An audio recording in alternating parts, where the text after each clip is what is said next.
A simple life, a journey back to ease. Welcome to Quiet Strength, a place where we share stories of courage, clarity, and the beauty of living true to yourself.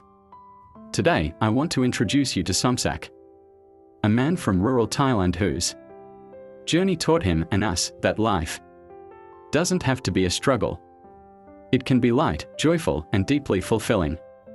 Somsak grew up in a quiet village in northeastern Thailand, nestled among rice fields that shimmered under the sun.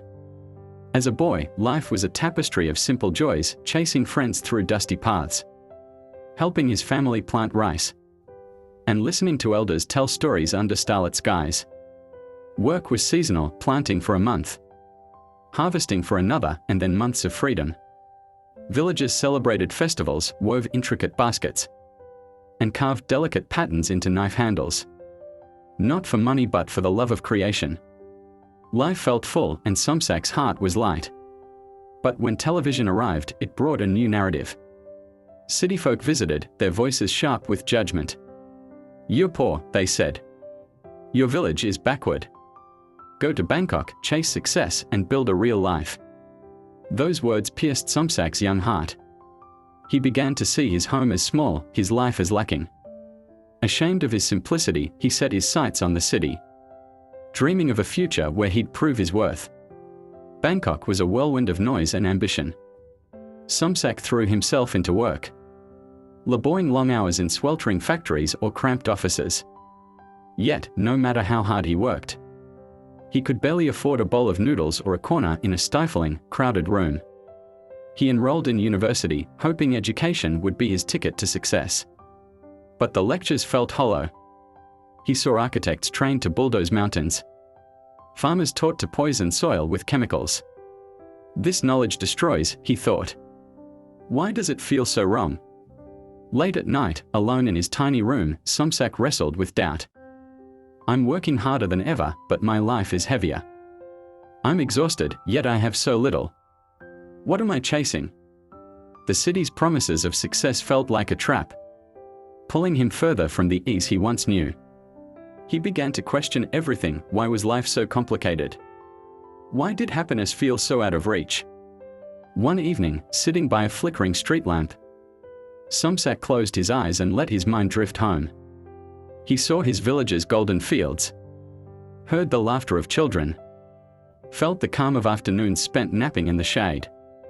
Back then, no one worked endlessly. Villagers had time to sit with themselves, to know their desires, to live for love and connection. That life, he realized, was rich in ways the city could never match. With a quiet resolve, Somsak decided to return home, not to escape, but to rebuild the life he'd lost.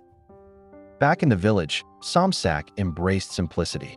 He worked just 2 months a year, planting and harvesting rice.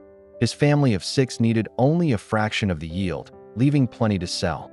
He dug 2 fish ponds, their waters teeming with life, ensuring food year-round. In a small garden, he spent 15 minutes daily, tending to over 30 types of vegetables, more than his family could eat. The surplus fetched a modest income at the market. Life began to feel like a gift again, not a burden. But Somsak went deeper. He questioned society's demands. A house. He learned to build with earth and straw, working 2 hours each morning for 3 months. By the end, he had a sturdy, debt-free home. In the city, his friends slaved for decades to pay off mortgages. But Somsak built a new house every year, laughing that his only dilemma was choosing where to sleep. Clothing? He stopped chasing trends, realizing a pair of jeans couldn't change his soul. He wore hand-me-downs, and visitors left so many clothes that he gave them away. Health? When illness came, he turned to nature, water, herbs, rest, listening to his body's wisdom. Through these choices, Somsak found a profound freedom. He no longer feared judgment. He didn't need to mimic anyone else. "I'm one of a kind," he told himself, and that's enough. His life became a quiet rebellion against a world obsessed with complexity. He saw that the essentials, food, shelter, clothing, health, should be simple and within reach. When they're not, he believed, we've lost our way as a civilization.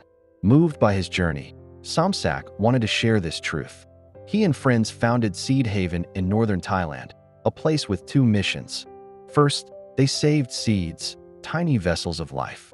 Seeds are food, freedom, and happiness, Somsak said. Without them, we're at the mercy of others. Second, Seed Haven became a learning hub. People came, weary of the world's demands, to rediscover simplicity. They learned to grow food, build homes, and reconnect with the earth, with each other, with themselves. Families who'd felt trapped in cities found hope. Young people, lost in ambition, found purpose. Seed Haven grew into a beacon, proving life could be light. Somsak's story challenges us to pause. We live in an era of endless knowledge, universities, experts, technology, yet life feels heavier than ever. Birds build nests in days. Rats dig burrows in a night. But humans, with all our cleverness, toil for decades to afford a home. And many believe they'll never have one. Why do we make it so hard? Who are we working for? Somsak shows us another path. We can question what success means. We can choose ease, not out of laziness, but out of clarity. His life is a testament to quiet strength, the courage to live simply, to trust yourself, to find joy in what's enough. What's one small step you could take today to lighten your load? Maybe it's growing a single plant, mending old clothes, or just sitting quietly to hear your own heart. Thank you for joining us on Quiet Strength. If Somsak's story stirred something in you, share it with someone who might need a reminder that life can be simple. Until next time, keep seeking the beauty in what's already yours.